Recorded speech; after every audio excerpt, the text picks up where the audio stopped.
Hello, everyone. This is Mr. Wells here. We're going to continue into our second part of physical acting. And what we're going to start with is we're going on-stage movement. So, how we move on stage sends specific messages to the audience. When one character moves from one point of the stage to another, that is called a cross. And most actors generally move in a curved pattern. They don't go straight from point A to point B. They actually gently curve. So that way it's more gradual, and when someone curves and lands, they're able to be facing and to cheat out to the audience. That means that instead of facing directly at the audience, they'll be turned at the side and can look. All right, that's considered a cheat out. And what if we continually cross and move that way? That means if somebody moves directly from one place to the next, it sends a much different message to the audience. It could be more aggressive. Maybe we're in a rush and we got to get to that item quick. Those are things that we can do to lend our character onto the audience. So when we get to two or more specific characters, we have special things we need to take into consideration.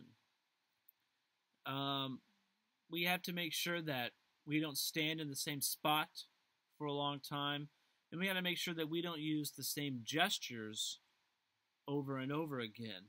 So we start doing crossings, but we have to add another element with the second character, which is considered a counter cross.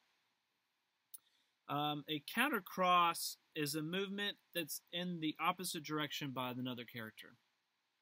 And why this will occur is when character A leaves character B, the image changes.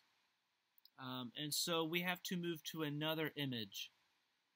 So character B will countercross to create a different picture. So that is something we're going to work on in class. So don't get too caught up in trying to memorize what these things are. We're going to work with these things in class.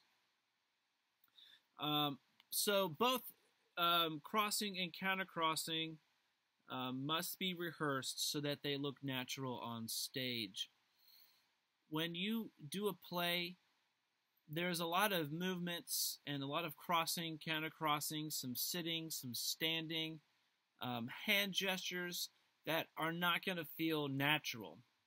The only way they feel natural is by rehearsing them over and over again. To give you an idea, people will continually practice crossing to a chair or to a sofa and sit down. They sit down while in character until it feels natural. They'll even get used to where the position of the chair is, so that way they don't look down when they sit. They can actually feel the chair with the backs of their calves to know when to sit down. All right, so I'm going to go to the next slide. We have rules of stage movement. Get familiar with these. What these are going to be used is a critiquing form for us to use while watching other people practice moving on a fictional stage. We don't have a stage in class, so we are going to be working on crossing and counter-crossing and moving while in character and making sure that we follow the rules of stage movement. So please familiar yourself with these do's and don'ts. So the next thing we're going to talk about is stage positions and groupings. And what I have on the slide is we have cheat out, we have a share a scene, we have giving the scene, we have turning the scene in, and then we have taking yourself out of a scene.